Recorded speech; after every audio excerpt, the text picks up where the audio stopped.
the gap at the front of the field is where Fred Gibson should have been, so it's Allan Grice by himself. Terry Shield has the open run. Right behind him with Steve Masterton, the big Falcon, and the blue Falcon of Dick Johnson with clear road ahead. If only he can persuade Terry Shield or Masterton to move over. Probably won't happen, but Johnson will be looking for a quick start.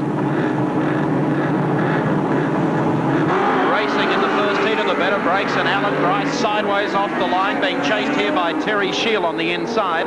Masterton's making a move up on the outside. Shield elects to run the inside. Johnson keeping them company as they go to the top of Marlborough and now down into Dunlop Loop for the first time. Allan Grice in the Citizen car coming through the corner with Steve Masterton, who made a beautiful start. Terry Shield back in third place. Dick Johnson did well. He saw Masterton go through, elected to follow him. One Falcon he reckoned, whoops, the Falcon tripping up then.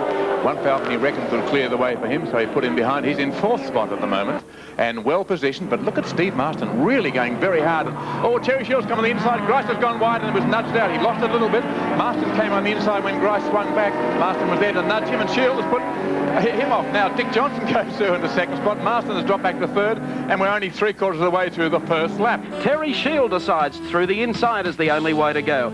He clashes with the inside of Masterton's car. Grice goes for the terra firma, and Shield goes through to take the lead. 10 seconds to go. Dick Johnson sitting in there will be looking for a good start. Off to a good start, and Grice... Terry Shield has stalled. Terry Shield has stalled. The cars behind miss him, but Shield, who won the first round, is out. Grice has got a great start. Wilmington doing very well to move up towards second spot. Terry Finnigan trying to get his Commodore between the two of them, and Steve Masterton behind on a wall of cars in second spot. But it is Allan Grice well clear in the Commodore that he's rented virtually from Greg Popper or Ken Matthews. He's out in front, the rest of the field pouring through, and Terry Shield has had a push start back on the starting grid. He's in pursuit of them, but he's got 10 laps to go, and he's a long way behind as the field pours around the back part of the circuit. Down to Honda corner, Allan Grice leads out of the corner. Car number 6, Gary Wilmington holding down second spot in the Falcon car number 8. Steve Masterton, Falcon second and third at this stage, then the first of the Commodores, driven by Terry Finnigan. This stage, Grice has it all to do. The Citizen car, number 6, leading down to Wunderlich turn, brings the cars back onto the home straight for the completion of one lap. Allan Grice certainly had a better race than last time. He didn't survive the first lap when his Commodore was just touched from the back and spun out wide, and that was the end of the race as far as he is concerned.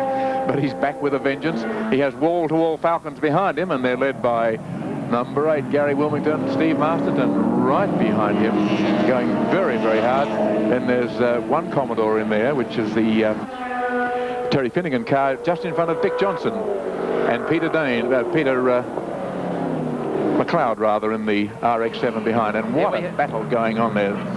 The big scrap is actually behind Masterton, who locks up a break. Then Wilmington, then Terry Finnigan and the Commodore. They've been juggling around there looking for positions, and Finnigan now on the inside of Wilmington with Dick Johnson in amongst them. Dick Johnson really looking for a way around there. Masterton in the meantime going extremely well. Oh, there's a little waggle there from as Wilmington. You can see, Wilmington, who was into the fence and out of it again. He's hit it a few times. So how far he goes, I don't know. No, he's into the pits. And how well the Masterton cars have been prepared since Pat Purcell has joined their team. Of course, Purcell was linked with Bob Jane for so many years, and it's put Bob on the winners roster for probably just over 5 or 6 years. At the moment, though, he's with the Masterton team, and here is Steve Masterton coming down the outside of Allan Grice as they go down to the right hand, and now switches back on the inside. He can't get through there, and Grice was going to make sure he can't, but Grice held his car magnificently, went sideways, collected it, hardly lost any speed at all. I don't believe that. We'll see that again in replay.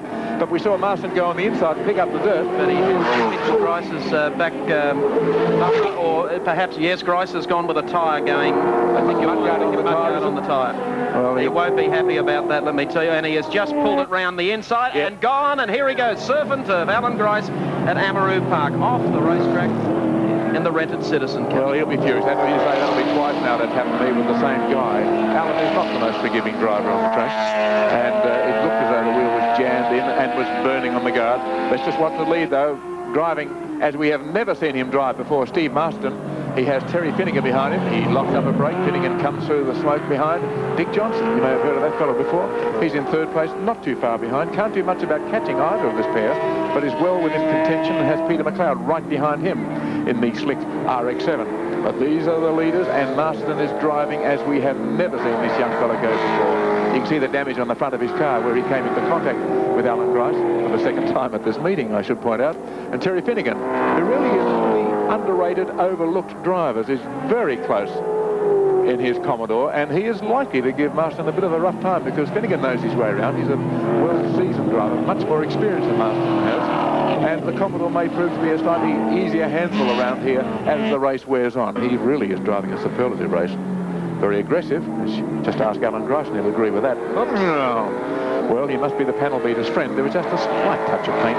Didn't do any damage to the car. I would say it took one thou of the white paint off. But it did allow Finnigan to get just a little bit closer. He came around the corner more cleanly. He's made up a bit of ground, and more important, he came out faster from that bend, and he really has closed up on Masterton. And if Finnigan's going to make a challenge, he'll be in this next lap, and he is close enough now to do it. And you can see that Masterton's in some distress. Finnigan's got it. He's on the inside, and Masterton will be cursing with himself. The brake blocked up. Probably a fault of the brake rather than himself, but he's going on the inside. He can't get through there. Well, he doesn't know that. He's only young. But Finnigan knows it, and he closes the path for him. But now Masterton has to get by, and he will try. He will try. He has 2 laps to go, little less than that. And now Masterton, who has led much of the race, having disposed of, in the very strict meaning of the word, Allan Grice, is seeing if he can do the same thing to Terry Finnigan. But Finnigan's in front. He wants to stay that way. Where's Dick Johnson? Well, Dick is back in 3rd place, but you can forget about him as far as winning the race because he'd be 200 metres behind this pair. Going well, 200 metres in front of Peter McLeod in the slick RX-7. But these are the pair who are in contention. They get the last lap sign on the left. You can see it. And away they go. And now Masterton takes himself a deep breath and says, OK, here I go. To the top of Bitchapave Hill, down now into the loop, and Masterton is close. Here's Finnigan, though. Finnigan using the little inside line, takes the car out to the outside and brings it back nicely. Makes the corner, works to the back straight away. Masterton only has half a lap if he's going to be able to pull off a win here, and he's going to have to do it on virtually the last straight. The Commodore of Terry Finnigan leading Steve Masterton in the Falcon, and 3rd place being held down by Brisbane's Dick Johnson in another Falcon. But quite relief here for Finnigan, who gets off the hook and schemes down now to the last right-hand turn. Closing it up to him is Steve Masterton, but heat number 2 of the Better Brakes Amscar series here at Amaroo Park is going to go to a Commodore driver. Last corner coming up, and Terry Finnigan will go on and score a win. 2nd place will go to Steve Masterton in car number 2, and 3rd place will go to Queensland's Dick Johnson in car number 17. Grice leading in the Citizen number 6 car, but Masterton was to arrive on the inside of him approaching Winfield Corner. Masterton went on the inside, cut the grass. Grice got the car around sideways, but at least was able to continue. Positions unchanged.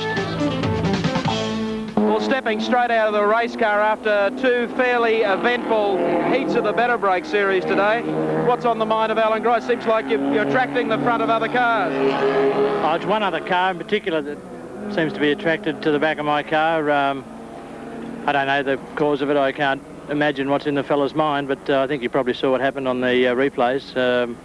I think I was hit 3 times in the first half lap of the first heat, and quite convincingly over there in the corner, which put a guard under the tyre, and that was the end of that race. There was a suggestion that you were filing a protest. Is that correct, Alan? No, I don't believe in that, but if the officials don't do something about it, I'll do something about it in my other way. What you're saying is perhaps the other driver involved, who is Steve Masterton, has been a little over-exuberant today. Master, and I tidied that up. The elections are over. I know. I'll get off the fence. Yeah. No, I think the officials will do something about it. It was pretty blatant, unnecessary. We're not racing for sheep stations here. If that's the attitude of the bloke and the officials don't do something about it, then those same set of rules should apply for me, and I'll do something about it. Hot water, cold water? Pretty warm indeed. It's a real pleasure to drive against gentlemen drivers such as Terry Shields and Terry Finnigan. Allan Grice? Anyhow.